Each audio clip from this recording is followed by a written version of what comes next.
Hello, I'm Mark Arnold from Urban Saints, and this is the Empower and Enjoy session for the Girls Brigade Leaders Conference.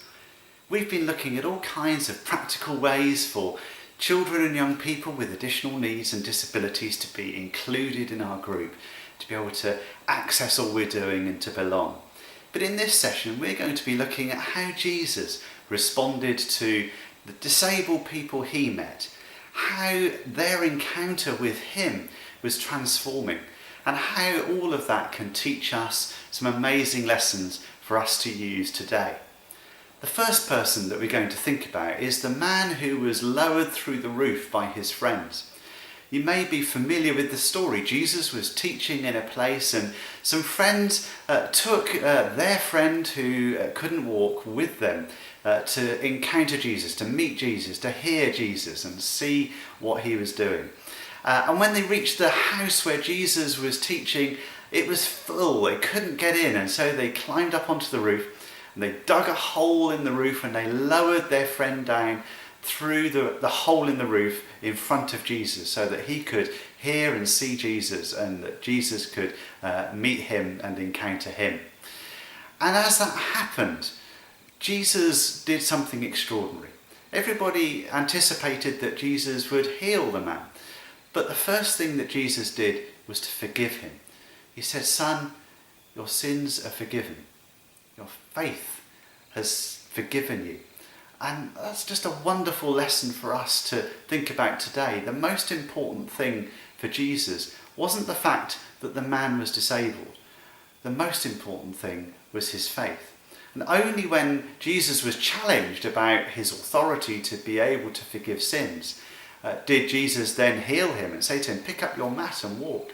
And the man was able to do just that and go outside and greet his friends, and they all went off rejoicing together. But the most important thing was the person and their faith rather than their disability. There's a lesson there for us today too, isn't there? And the second person that I wanted to share about with you is Bartimaeus.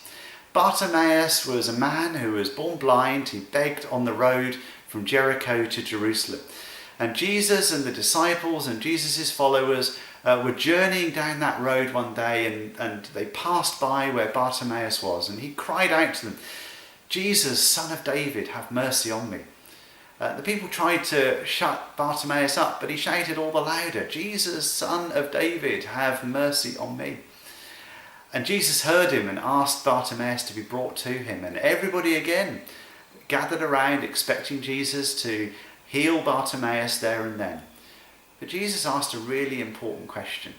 The first thing he did was to say to Bartimaeus, "What would you have me do for you?" He didn't assume that because Bartimaeus was blind, that the thing that Bartimaeus wanted to receive was his sight.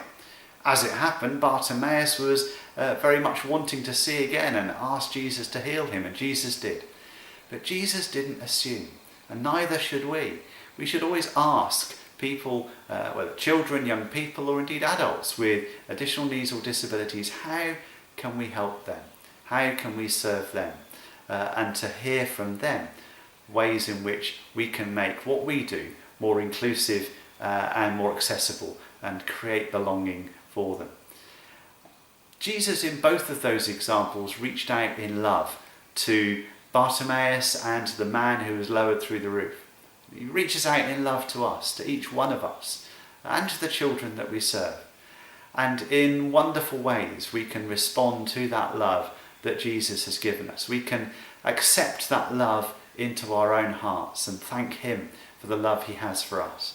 And we can pass that love on through the work we do with children and young people in our groups, remembering Jesus' encounters with the people he met and using them to inspire us and help us as we serve and help others.